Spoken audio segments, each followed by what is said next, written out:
can you give us a bit of background on your, where you were born and raised and schooled?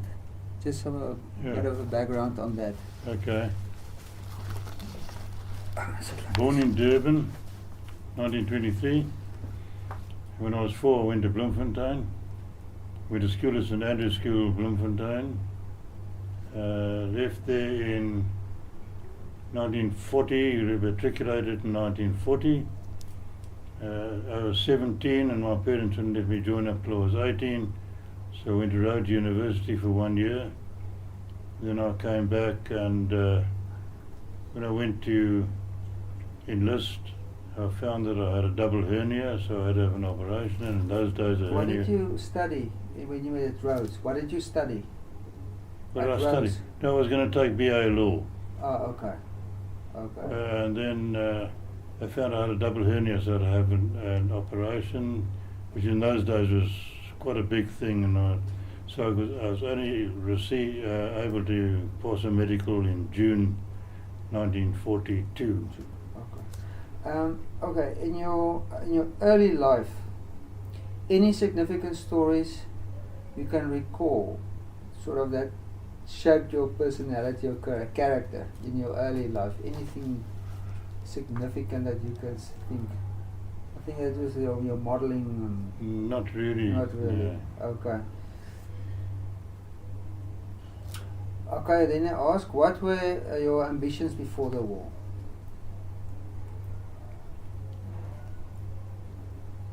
Well, actually, I was thinking about becoming a professional cricketer, but I was always interested in flying. It was my friends and I we made model aeroplanes, and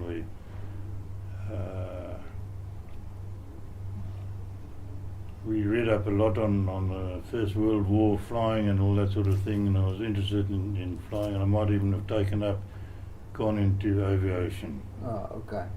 And did you play cricket at school and university? Yeah. Yeah. Quite well. First team. Yeah, I played South African schools.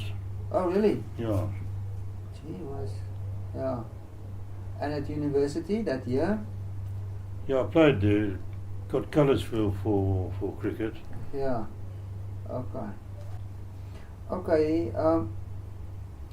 Also ask if you had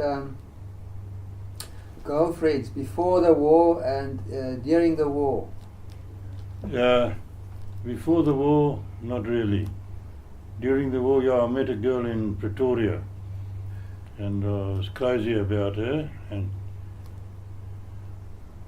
just briefly, I was invited by a guy to a dance at Onderstepoort. I was the only guy in uniform, so I felt a bit nervous, but anyway, I went there, and he arranged a partner for me. And when we got there, his girlfriend and myself clicked, and we just carried on from there. And we danced the whole night together, and then I took her out regularly all the time that I was in. Because I was in Pretoria mostly. I was at Littleton and Wonderboom and Waterkloof. Yes. So I took her out, and then then I was away for a year and a bit, and when I came back, she'd got involved with the American Air Attaché in Pretoria, and so she dumped me. Then I was very cut up. Yeah. Well, were you then away when she? Then I'd come back. Yeah. She dumped me when I came back. I found out that she was going out with this guy. Yeah. And anyway, I was very cut up. But anyway, it turned out to be the best because I met somebody better than her eventually. Okay. All right. Which? When you enlisted to the SAF, Yeah. and you remember that day and how it happened? Did you go to an office or how did you enlist? Yes, then in Bloemfontein I went to the command headquarters to recruit you. Oh, okay. So it was just a matter of procedure. Yeah. And you asked them that you wanted to become a pilot? Yeah, I went to, yeah. Yeah, okay. And that's when I discovered that I had the double hernia when I did my medical. Yes, okay. Okay, and then you said some significant stories about your training, events, experiences, funny things, good times, anything that's standing out during your training, ground training and flying training and so on. Yeah.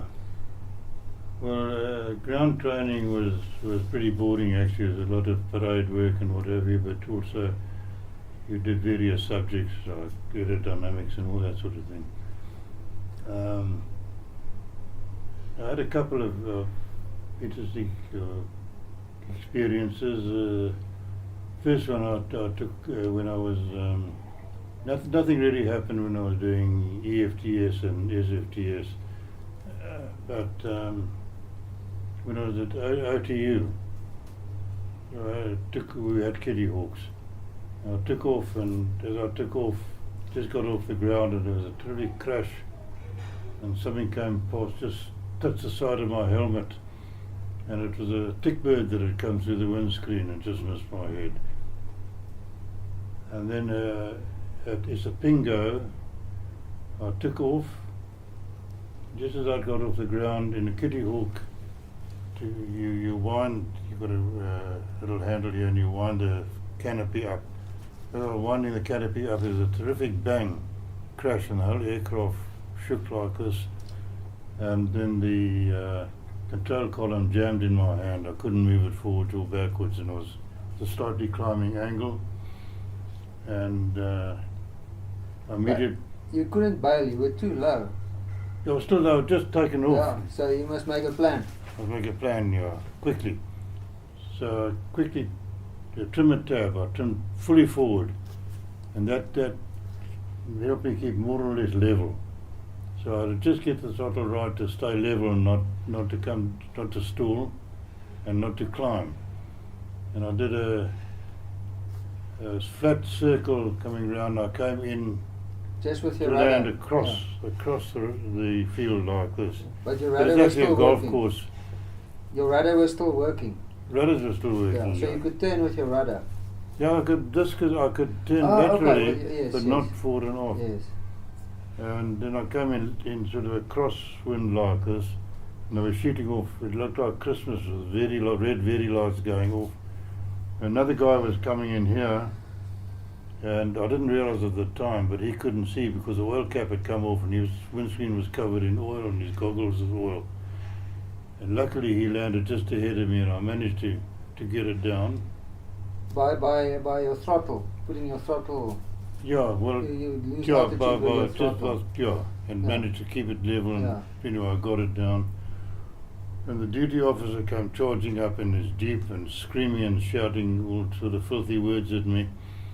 And then I just pointed. What had happened was the canopy had come off when I wound it up, Ah, okay. and you got the tailplane here, Yes. and it caught Stuck. over like that. Ah, okay. So he couldn't move. Then he had a look at that, then he shut up and he went off. Well, that is quite exciting, actually. Yeah, but that could have been catastrophic. Hmm? That could have been catastrophic. Yeah, it could have been. Yeah, it could easily have stalled. Yeah. Okay. What were your ambitions during the training period? Your ambitions in the training period? Yeah. Did you just want to go operational? Or? I wanted to get onto single seaters. Oh, okay. Yeah. Yeah. Okay. Tell us about your friends that you trained with.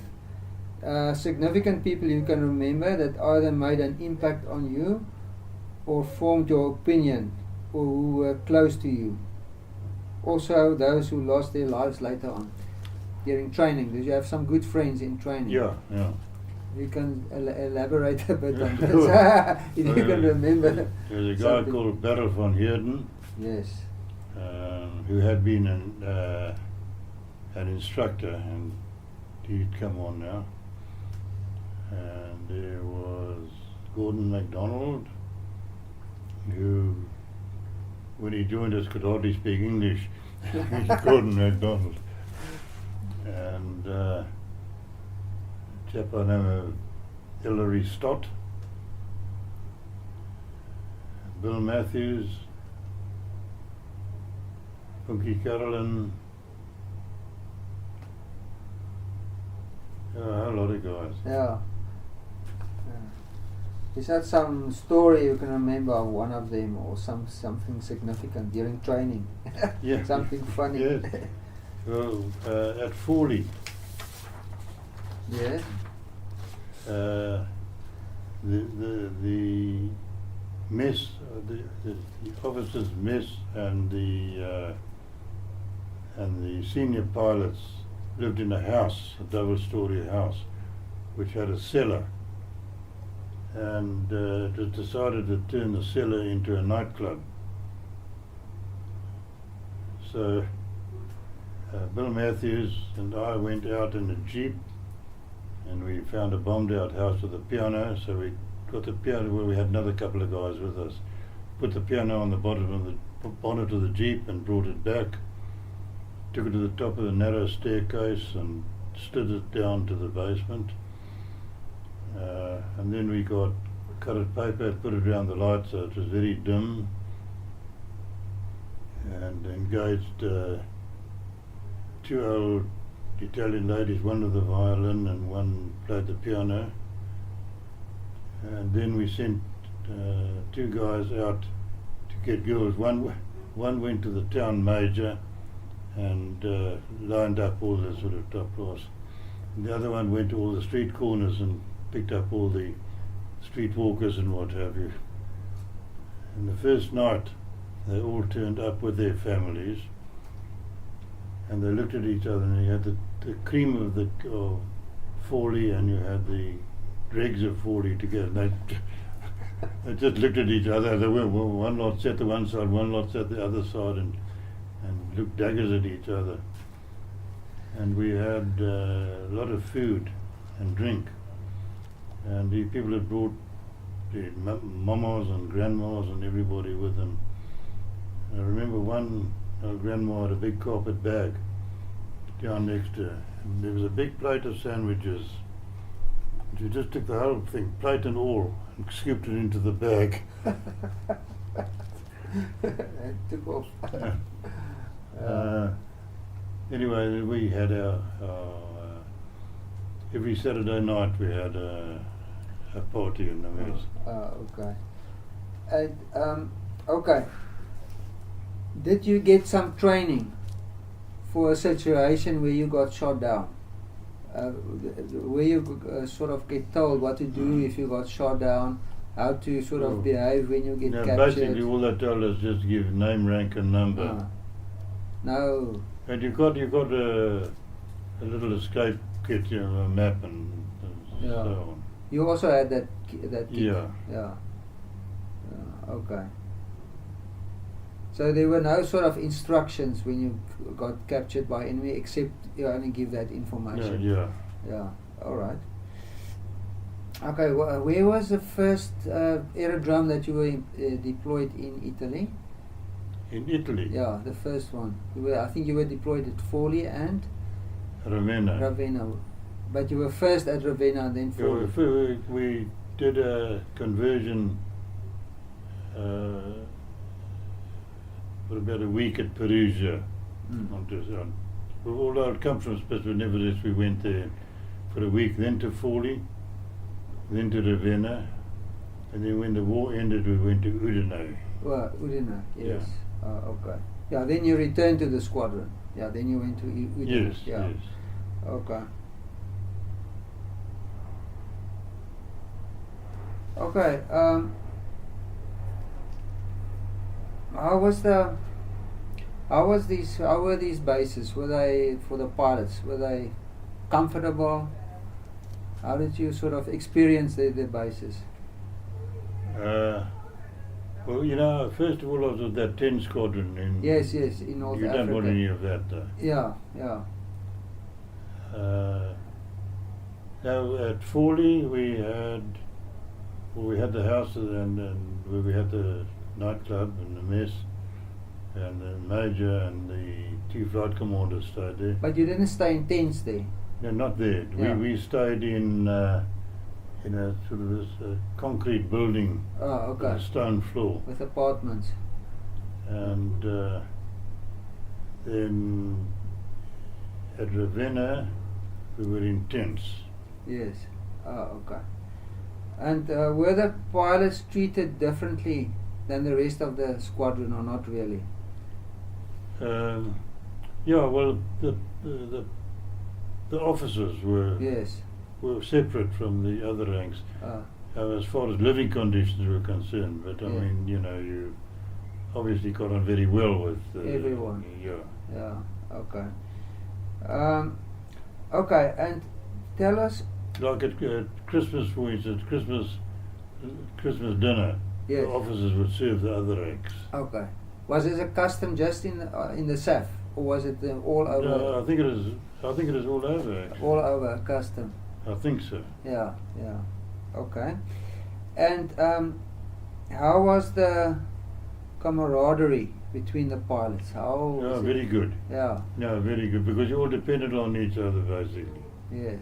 Okay. And a lot of fun and Oh yeah. tricks and lines. Did you also have a line book, your squadron? Yes, yeah. And what happened to that book? I don't know what happened.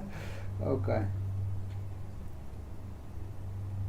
Can you recall some of the lines, or not really?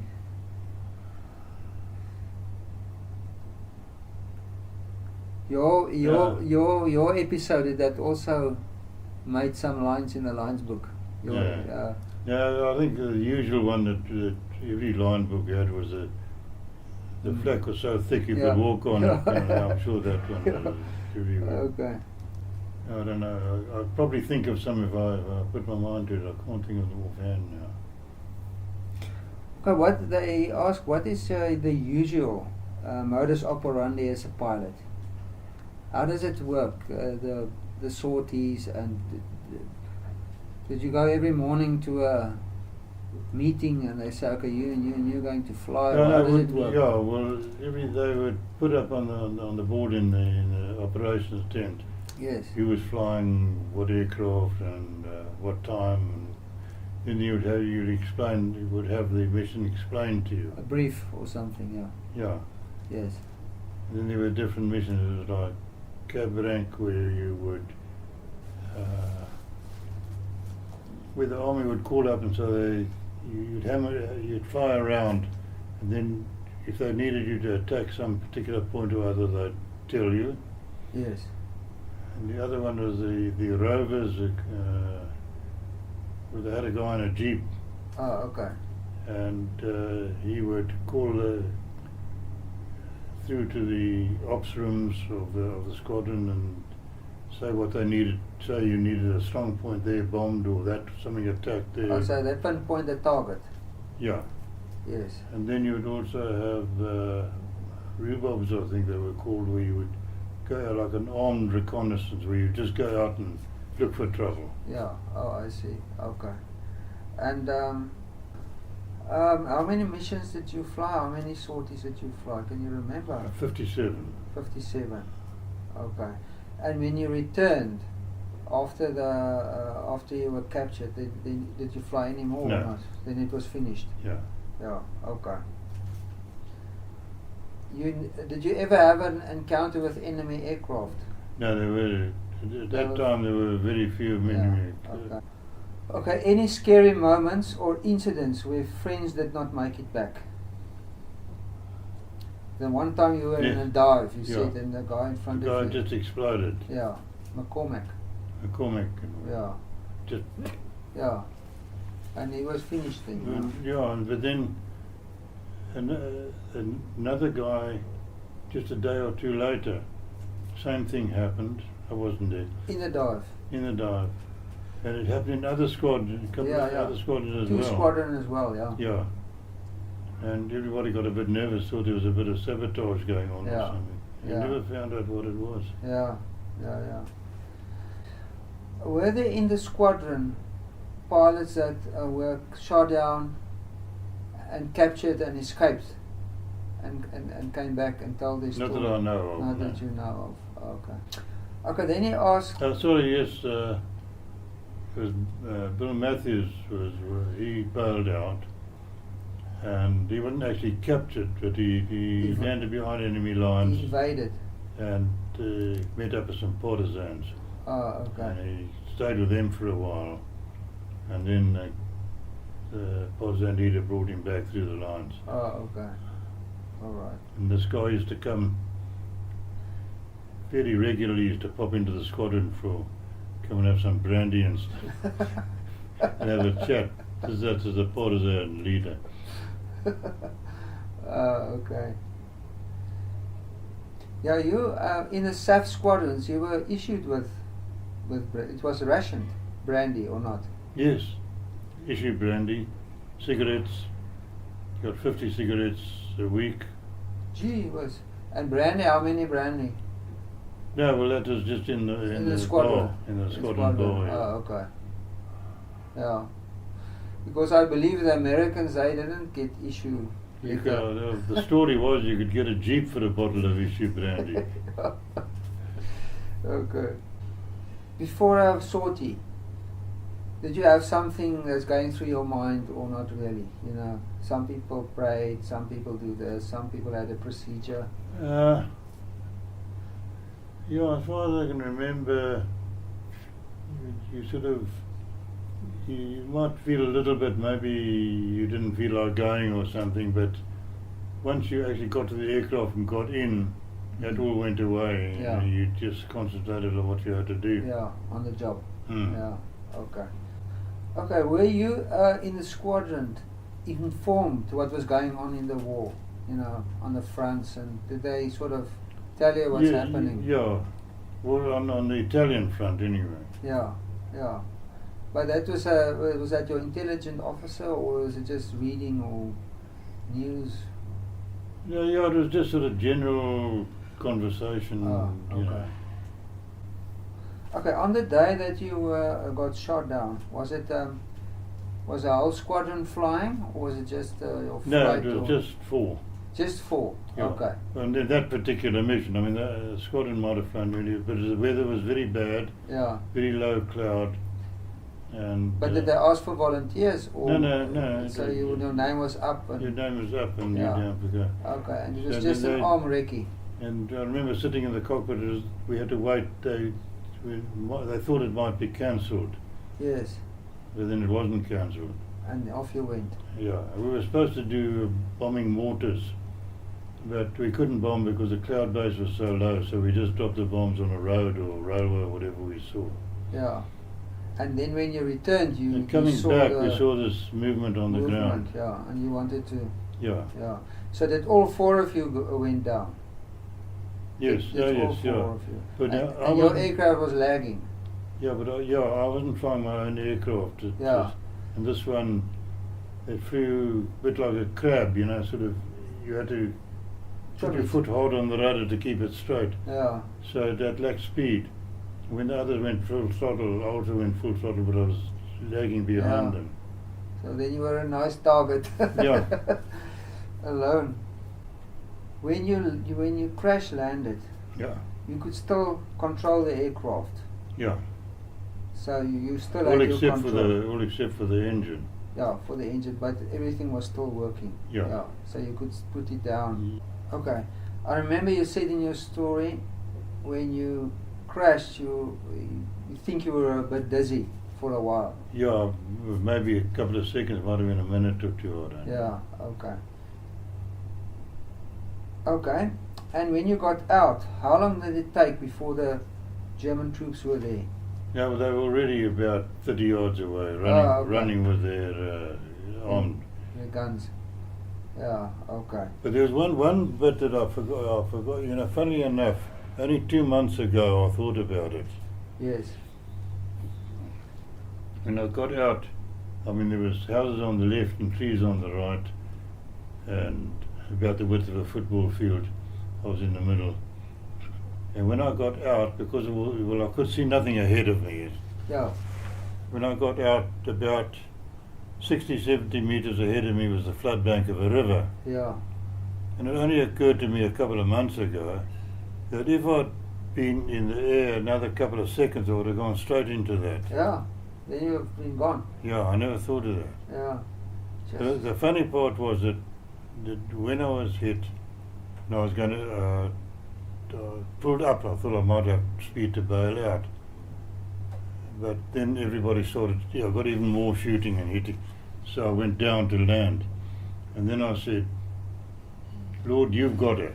You Yeah. know, he was the pilot. Yes. And then everything seemed To relax. to relax, and I went, and then going down, then I hadn't got to stalling speed yet, and something just said to me, put it down, and I snapped it down before I should have. And if I hadn't done that, In I the would war. probably have hit that. Yeah. And 2 months ago I thought of that. It's Yes. the first time in all that time, All when the I suddenly years. went cold. Yeah. Wow. Yeah. And could you hear the impact on the aircraft? Yes. You could hear it hitting the aircraft. Yeah, yeah, Yeah. That must have sounded not very nicely. yeah. But there, you said also there was some exploding shells hitting you. Yes, sir. There's some 20 more exploding shells hitting the aircraft. Yes. Well, you know, you doof doof. Yeah. The Yeah. whole aircraft would go like this. Shudder. Yeah. And the engine, it just stopped immediately, or Yeah, no, it just stopped. yeah. straight So away. it must have need something vital, you know. Yeah. And then there was all the smoke and a little bit of fire, but not from the petrol tank, fortunately, but from Wires, the front, probably yeah. the oil tank or something Yeah. like that, possibly. And did you get any bruises or cuts or Not that I noticed, no. yeah?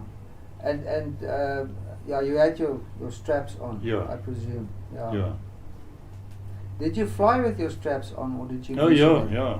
Like some pilots loosen it up. They said no, they can't look around. No, well, you could you could loosen them, but Yeah. you wouldn't undo them. Undo them. No. Okay. Yeah. Okay. When the aircraft stopped and you sort of came by, did you immediately jump out of the aircraft, or did you? No, First I was, observe what's going I was on. a little bit dazed. Yeah. Because, you know, when it went up like this, and I thought it might be going over on his back, and it went down. Yeah. And I was very thankful about that. Yeah. Yeah. And I was a little bit dazed, probably a minute or two, I don't know, before I got out. Yeah. Yeah. Okay. And when the Germans came to you, were they very aggressive? No, no, no. They were sort of. No, I just said, they- comrade. Yeah. That seemed to be the right thing to do. Yeah. So they didn't sort of treated you No, very no, bad. they just said, come. Yeah. Okay. Did they tell you for you the war is over? did they tell you for you the war is over? No, didn't say anything okay. as far as I can remember. Okay. And did they immediately take you for interrogation, or? No, they took me to the Commander? headquarters, Yes.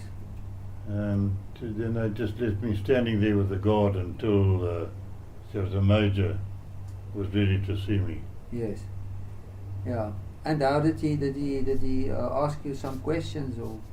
not Yeah, really? no, he spoke good English, and he agreed that, you know, that the war couldn't last any a lot longer, that Germany had lost the war and everything. Yeah. Yeah. But he said he had to send me off to a PW camp.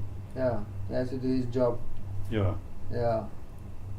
Yeah, it's okay. And you said that it was the Hermann Göring regiment. Hermann Göring Flak Regiment, yeah. How did you did they have cuffs, or how did you? Yes, well, you can see from the photograph that Yes. they had this thing with an anti-aircraft gun on. Yes. They told me. Okay. And he said that Göring had given strict instructions that all Allied aircrew were to be well treated. Okay. Yeah, so So I was lucky that I come down there and not to the SS. to the east, because it was an SS Yeah. Unit there. unit there. Yeah. Yeah. Okay.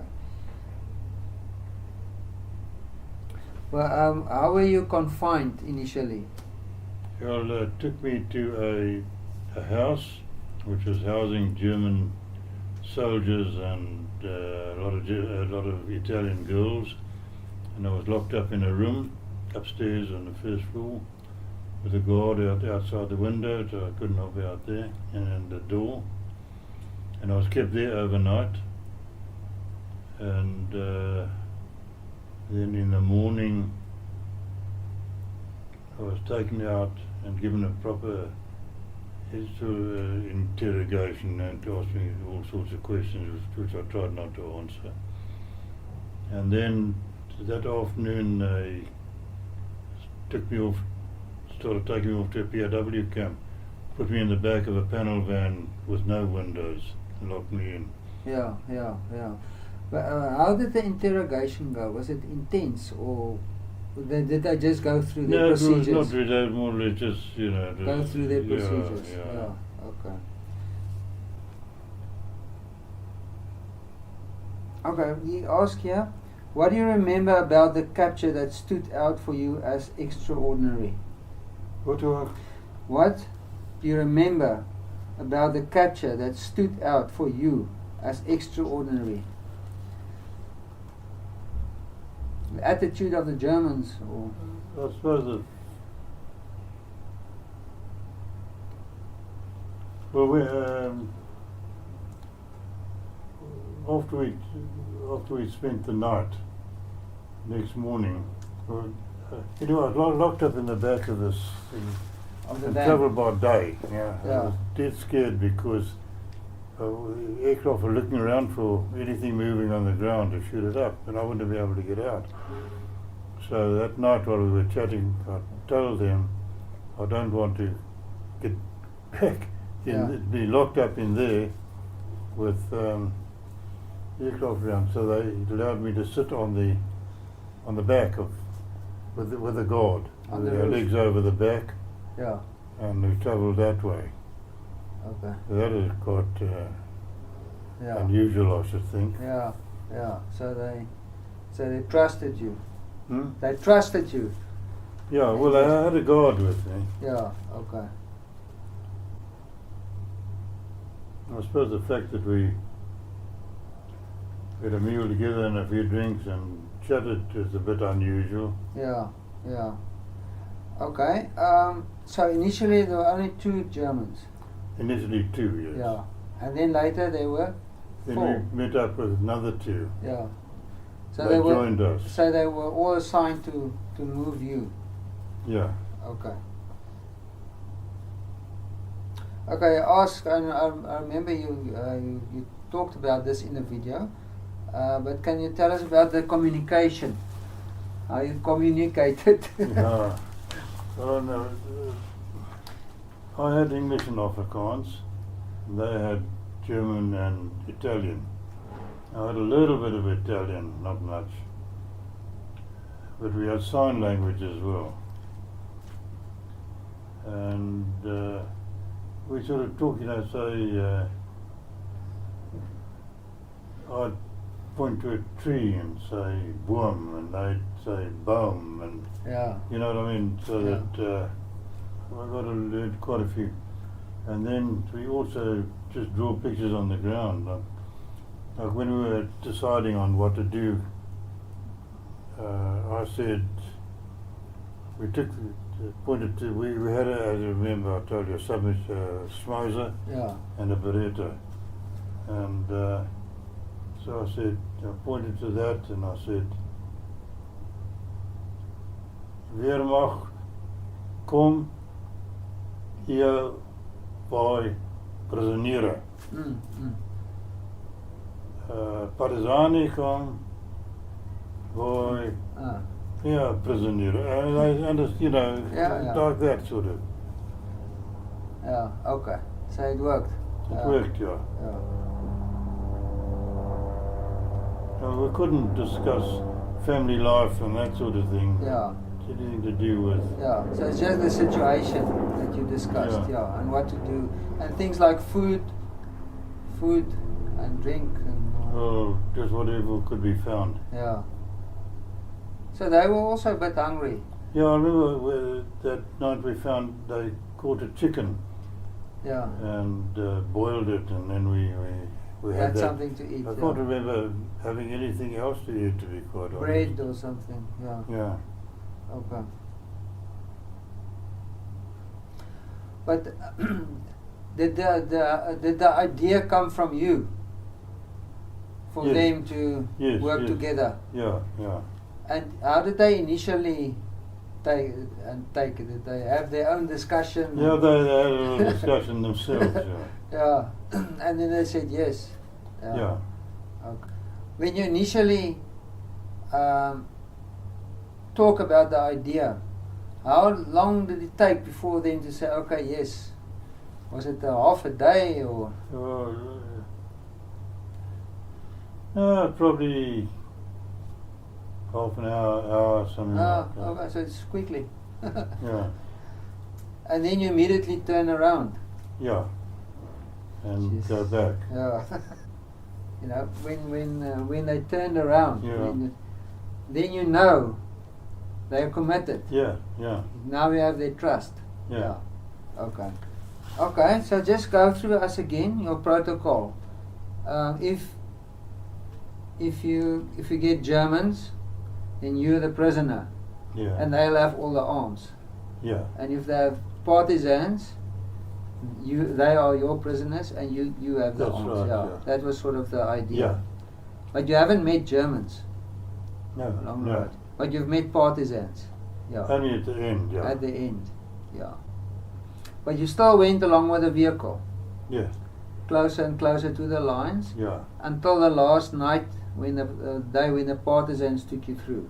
Yeah, then we came to we dumped the vehicle and we started walking. Yes. And we came to a Italian house, farmhouse, which you saw in the pictures.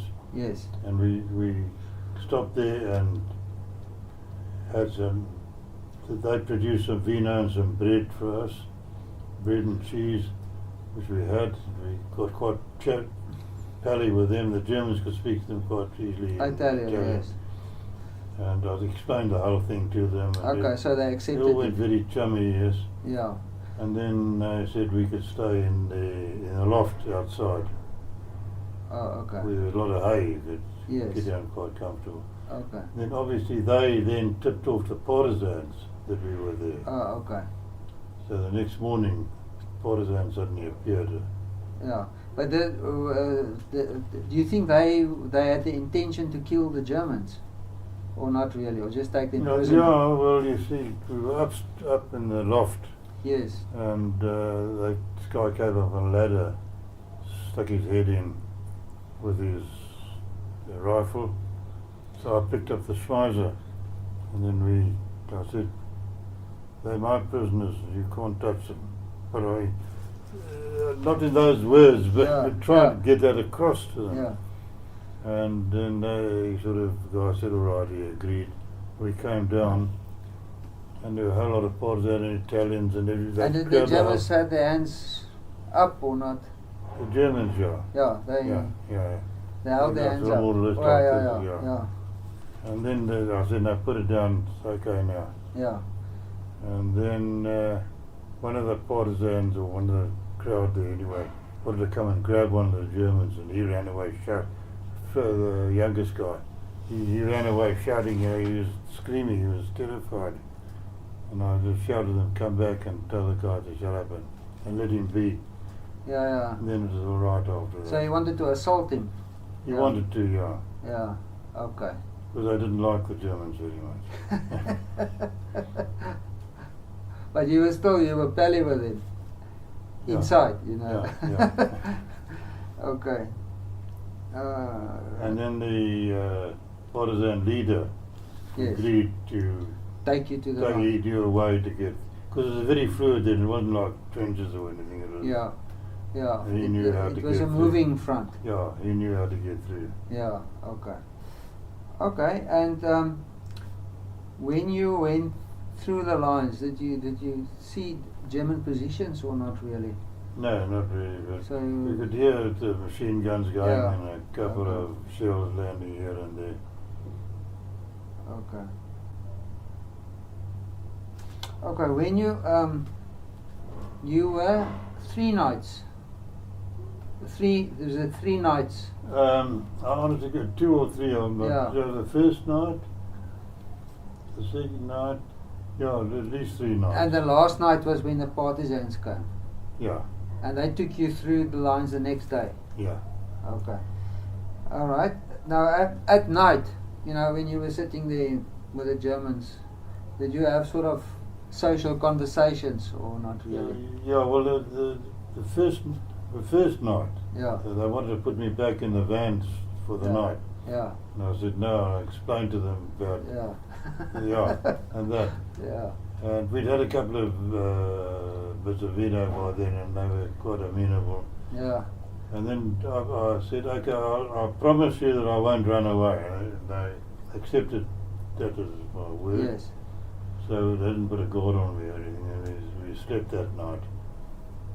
Yeah. Okay. And in the second night, it was much easier. Oh, yeah. And the third night, you were buddies. Yeah. Okay. I remember one guy, there was an oyster flying over. You know, Yes. the oyster. And he looked up and he said, what's that?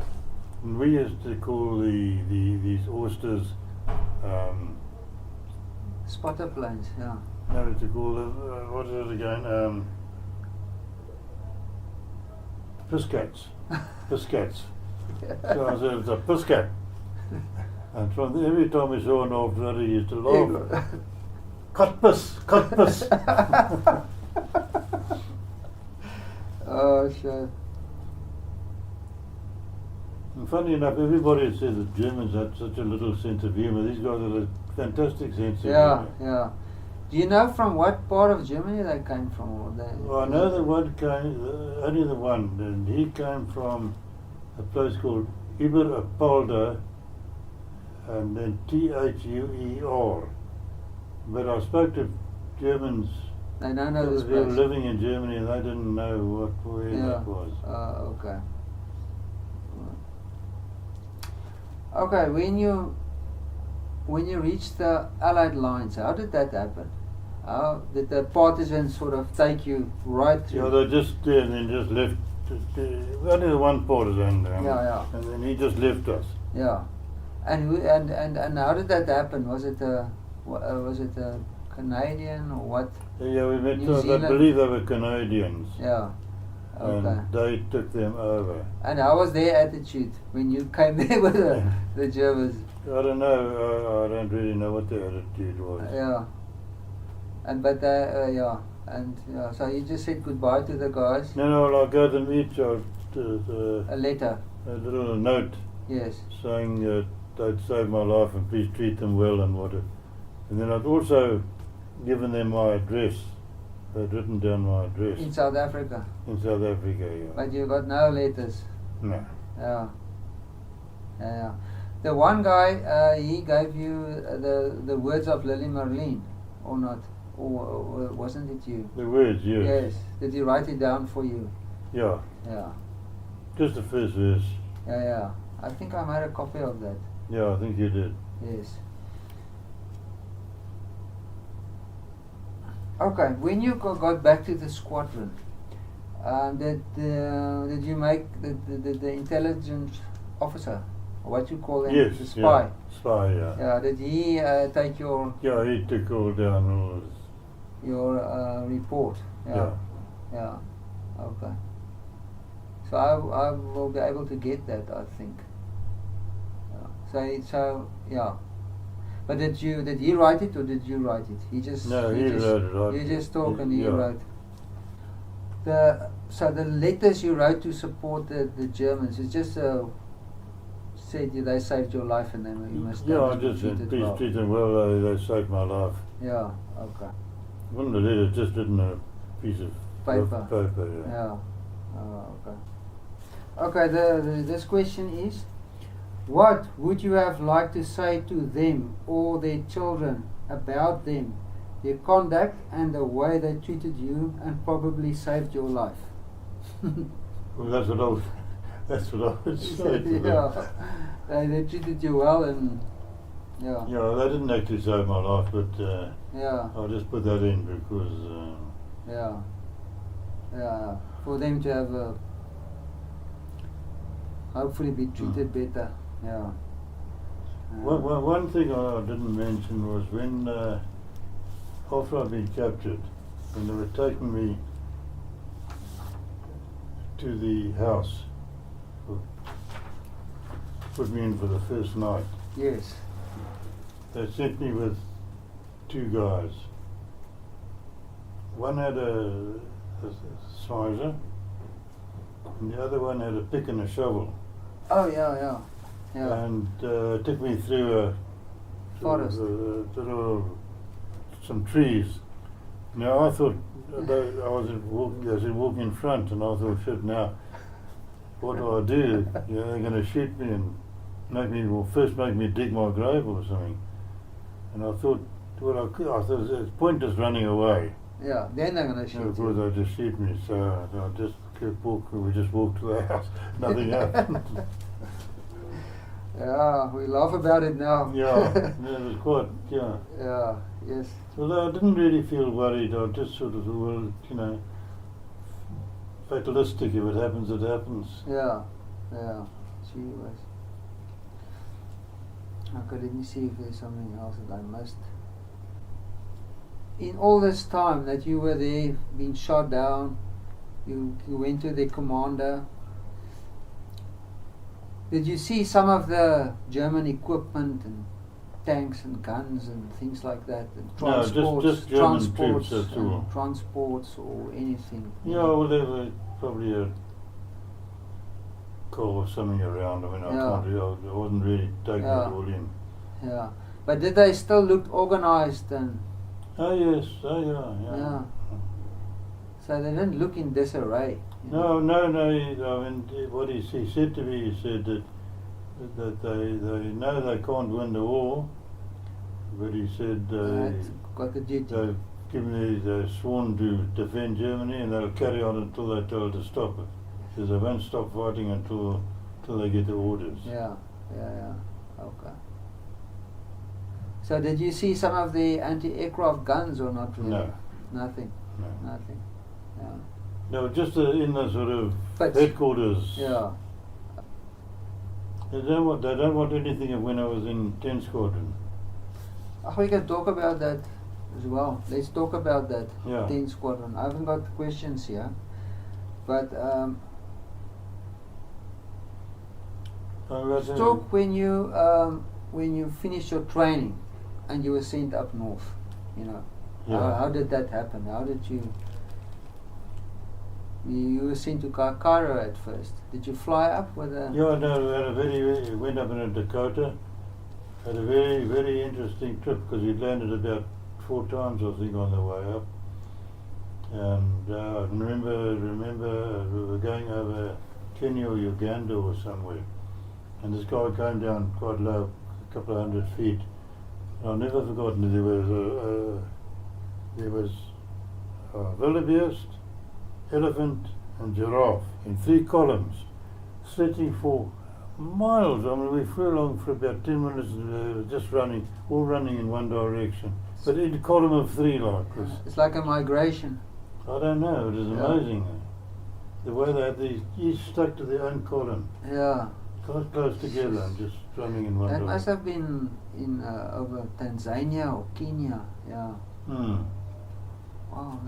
And did you also see Kilimanjaro or not when you flew up? No, we couldn't see much. You Yeah. could just sort of see down. And you flew up in a Dakota or a Lodestar? No, to Dakota, thank goodness.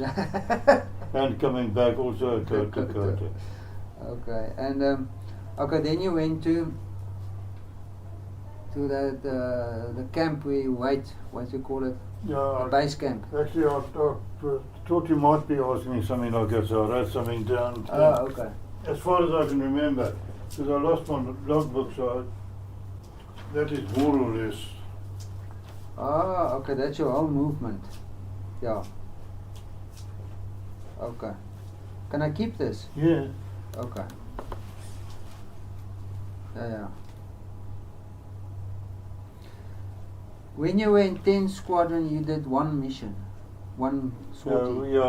We mainly just, I don't know what the purpose was. I think just to more training than anything else. We did a few shipping patrols and stuff. I did 2 shows to Crete. Yeah. That was quite far over the ocean. That was not very nice because you had a long range tank, belly tank. Mm. So you took off on your main tank. When you got to about 1,000 feet, you changed over to your belly tank, and you flew for 100 miles, and then you changed back to your main tank, and came down to fly very low over the water to keep away from the radar. And Did you jettison the no, external you needed to tank? get back again. Oh, okay. So then we went strafing around anything we could find moving there. In Crete. We only spent about 10 minutes or so, and then we coming back was better because coming back we could now, but we had to do the strafing with our belly tank on, the stuff shooting you and pulling you around, Yeah. half full. So it's a bit unstable with that tank. Yeah. And also the performance a bit slower or not really. Yeah. And then coming back, you left, you could climb up, go back onto your belly tank, and then fly until that is empty, and go back onto your main tank. Oh, okay. But whenever you changed over, there's always a chance that the engine might stop, you know, something might go wrong. Yeah. Okay. In the squadron, at 7th Squadron, how was the condition of the aircraft? Were they in good condition? We had very good ground staff. Yeah. We got very well with the ground staff. I mean, it was very friendly with them. Yes. Yeah. And by the time you were shot down, you had your own aircraft, or were you still sharing it? Or Yeah. But you Still other sharing. people could also use it. Yeah. You know what I mean? Okay. But I normally flew that particular one. The one with the G. Yeah. G. Okay. And did you have sort of allocated mechanics to your aircraft, or were they just general purpose? No, the mechanics. No, you allocated. You have one guy your aircraft is his You've got responsibility. two mechanics. You've got a fitter and a rigger. Okay. All right. Okay. And Then there's also an armourer, but that was general. General. Yeah. Okay. But the fitter and the rigger were one aircraft. Yeah.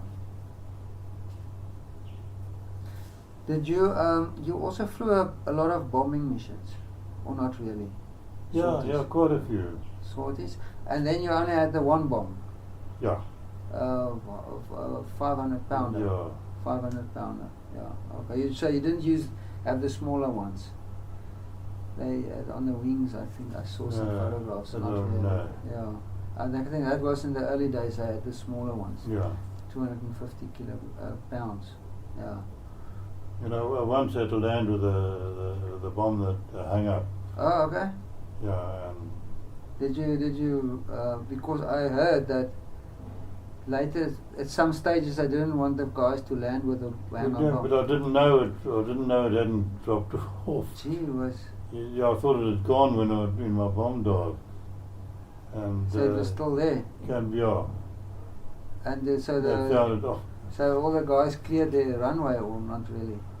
Yeah, I saw a couple of people running around when I got near. Yeah. It didn't fall off. Didn't fall off. Yeah, you're lucky actually. Yeah. Wow. Okay. And did you have some situation when you did the dive bombing when there were a lot of flak? Or not really? Yeah, well, there was a fair amount. Yeah. Sometimes, well, these Germans actually told me that sometimes they just used ball ammunition, so you didn't know they were shooting at. Oh, no, not tracer. Yeah. Yeah. And did the flak have like different colors, traces, or not really? Yeah, Can there was. I remember orange mainly, but I think there was occasionally a sort of bluish colour. Yeah. Okay. And you could see these things coming to you. Yeah, very slow, just coming slowly and out. Then they whiz by. Just flash by. Yeah. And I remember once one guy, Woodstein, he was down and he was climbing away straight. And I saw orange balls on both sides of him going up. he was going here and the orange boards are coming here. So I didn't say anything because if he turned, he would have turned into them. Yeah, yeah. Gee was, yeah. And you talk about puffs, you know, the exploding shells. Some of them are white and some of them are black. Yeah, the 88s were black. Yeah, but they were big but things. The 40 millimeter and 20 millimeter were white. Were white. Or grey. Oh, okay. So you know what kind of things shooting at you. Yeah, I mean, the 88 was no problem. You used to get that sometimes when you were, you know, over at 8,000 feet or so. Yeah, yeah. But you could So- time it. If one burst at that height, you could go down here, or Yeah. up, or sideways. Oh, okay. Yeah. Yeah, and I only got one shot at the time. One shell. It's not automatic, the 88. Yeah, it's only one shell at a time. Like the 40 mil is, Yes, is yeah, automatic. yeah. Okay, there's a question on the photographs. It seems a lot of partying went on. You what? A lot of partying. You know, partings. with Well, the yeah. dinghy. Yeah. So it's just an opportunity thing. Whenever we found a bit of vino, You used we it. we had a couple of bottles we took away from the first house that we came Yeah. to. You had some stock. You had some stock. Okay. I mean, we never got pissed or anything, but Yeah. we just had to get nice and friendly. So. Yeah. Okay. I think, Peter, that's it. I think I've got everything I can get from you. Well, a couple of interesting things happened in 10 Squadron. I don't know if you want Yeah, to you know can about tell that. 10 Squadron, yes. Because once we were flying from Savoia back to Itku, and near Fort Capuzzo, my engine cut, and I had to make a wheels up landing. A belly landing. Yeah, and I got out, and the guys that seen me, they watched me go down, and they saw I was okay, and they radioed through. But I got out and I walked. I thought I'd walk towards the rail, the sea, or which way should I go? And then I saw a Bedouin camp, a Senussi camp. So I started walking. They came out towards me, and then they invited me into their tent, and they gave me a little glass of green tea, which I had. And they kept on giving me. I didn't realise when you were finished, you had to put your glass down upside down. Until they told me, but you know, we couldn't speak our languages, but they, Yeah. so, Yeah. So they were friendly. yeah, they were friendly. And then the aircraft tray came over and dropped a note to say that they were sending out a jeep for me. Then I saw the jeep coming, and it was coming like this. Yeah. The guy sitting on the bonnet. I thought, what the hell is going on? And the chap said, meanwhile I'd gone back to the aircraft. And he said, thank goodness you didn't leave the aircraft here in the middle of a minefield. So, wow. But it must have been for anti-tank minefield, but Yeah. not anti-infantry. Yeah, personnel. Yeah. And anyway, then they took me to drop me off at Fort Capuzzo, where the building was made of empty bottles. The complete building was made of empty bottles, and there was a brigadier and a colonel there, and me. I spent the night there, and I was picked up the next morning. Yeah. Was it glass bottles? Glass bottles, yes. My goodness.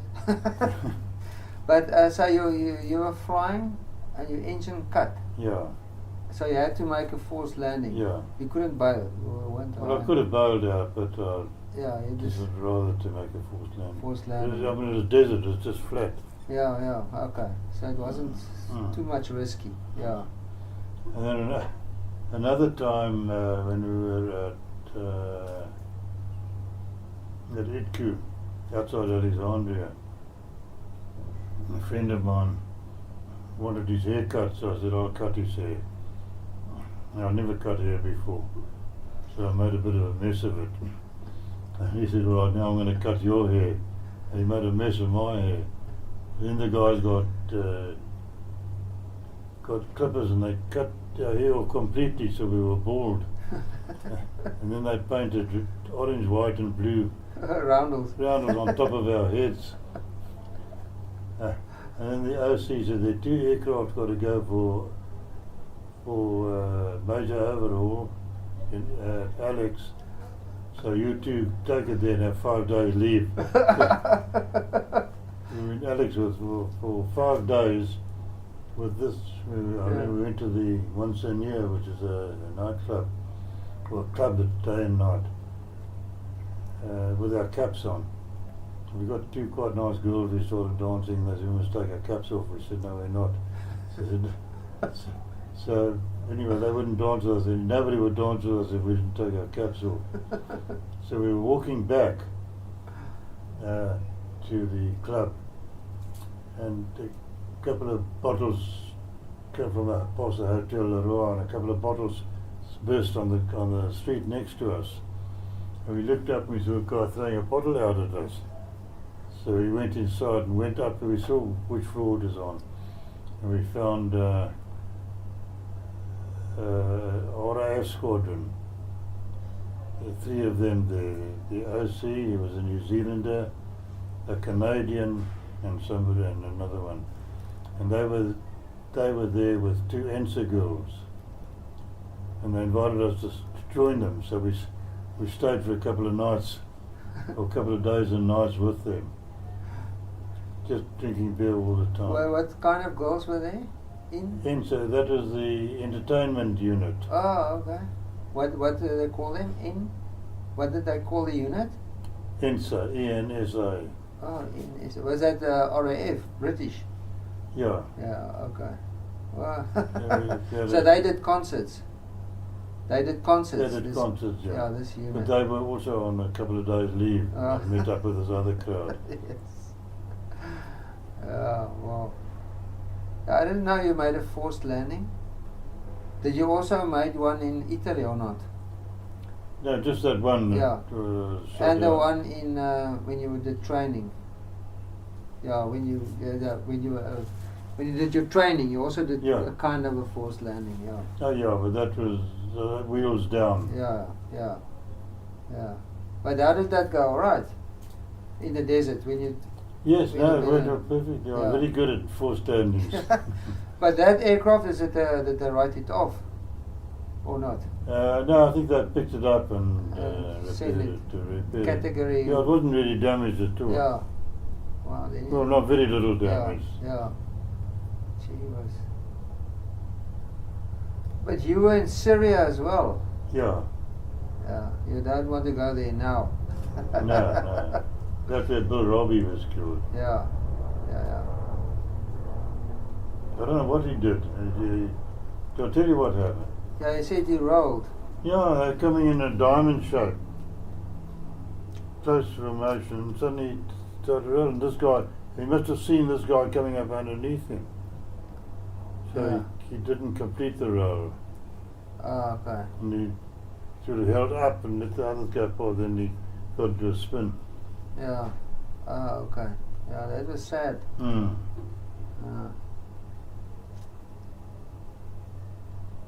Yeah, so now we see what happens. Okay, and in 10 Squadron, you say that was just a big. You didn't know, not much in 10 Squadron. Had a wonderful time. It was like having a fully paid holiday. But you did a lot of flying, or not really? Yeah, we did quite a bit of flying. Yeah.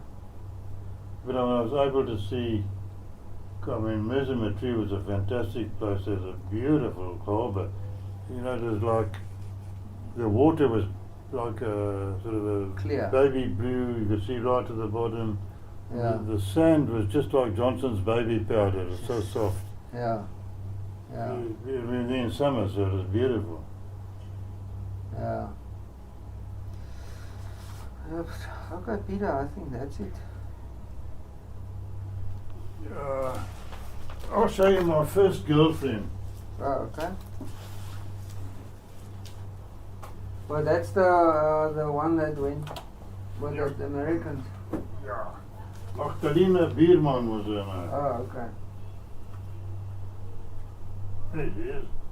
Wow, she's beautiful. Goodness gracious. Yeah. You've been through this Yeah, with I've been through photographs this. and all. I've been through all of this.